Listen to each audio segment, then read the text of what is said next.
A lifelong resident of Mount Pleasant, our next guest, is once again running for State House District 80, hoping to unseat the Republican incumbent Kathy Landing.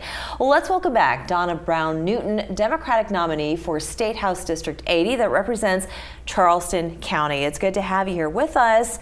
And you're throwing your hat in the ring once again. You had lost to Miss Kathy Landing a couple of years ago. So where do you think you went wrong with that campaign, and how have you maybe reconfigured your campaign this next go around? Well, if I did anything wrong, it's not the fact I did something wrong, it's the fact that Mount Pleasant is a Republican stronghold, and it's really hard for Democrats to get in there. As of right now, we have not had a Democrat represent Mount Pleasant at all, and so where do you at least 30, 40 years. So where do you think you'd find those inroads to those voters? Well, I'm hoping the fact that maybe we may get some turnover from Republicans, because now that Ms. Landing is in office, she has a record to run on now, and I'm hoping that some people may not like the choices she has made in voting on some certain issues, but I'm hoping they'll come and try to find somebody else too. So what's something that you would think that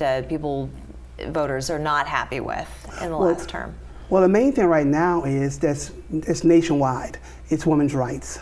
In South Carolina, they passed the 6-week heartbeat bill here in South Carolina, and I feel that a lot of women understand that's taking the rights away from them. And so one of the things that I will be doing is, if I get a chance to go to Columbia, is try to get that appeal. There need to be appeal, because women are, they call it abortion, but it's actually health care. And women need to be able to go in the hospital, the doctors, when they're in need, to make their own decision about what they want done with their body. So what about women's health just in general and access to health care? Well, right, because one of the things that happened is our governor will not expand Medicaid. So what happens is, a lot of hospitals in rural areas, women have to travel, say from Allendale, either they have to go all the way downtown, drive it almost an hour to MUSC, or go to Georgetown, which is even further away.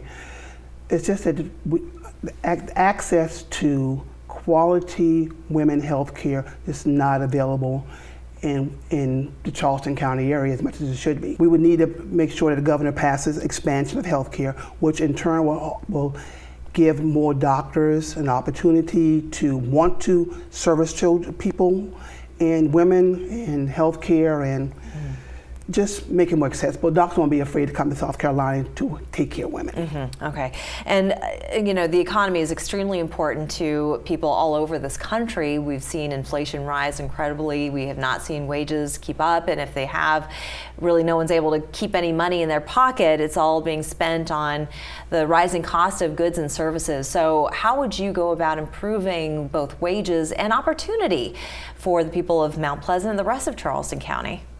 Well, one important thing we need to be done is that we need to increase the minimum wage. As it stands right now, the minimum wage is $7.25 an hour. If you're a service worker, that's only $2.25 an hour.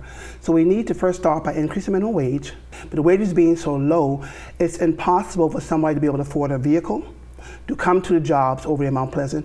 There's no public transportation.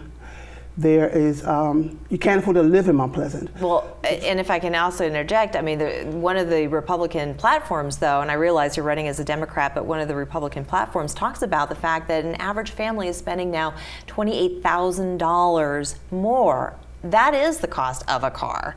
So, well, the cost is, what happens is, a lot of the increased costs in the United States is corporate greed, because a lot of price gouging.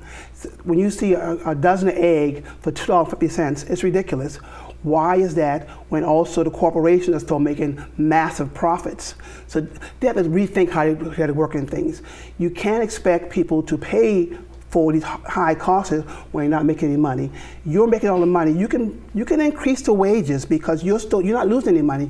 You're having the highest increase in profits these businesses are seeing right now, they're seeing in decades. So why not give some of that benefit to the consumer by reducing the cost of these All right. consumable goods. Okay. Well, anybody who wants to learn more about your campaign, we can put the information on our screen. Yes, you can reach me at Newton4SC.net. We're looking for volunteers. Great. We also, as you know, every election we need funds. So if you feel inclined to donate, to see a change in Mount Pleasant, to see somebody who actually, as a long-time resident, I've lived in Mount Pleasant all my life. We have 6 generations there in Mount Pleasant. So I know what it is. I've seen Mount Pleasant grow, and it's beautiful. Yeah. It is a beautiful place. We still need people to come there. It's true. Ms. Newton. I have children that can't afford to live in Mount Pleasant. Thank you so much for joining us today. We appreciate your time. Okay, thank you. We're back after this.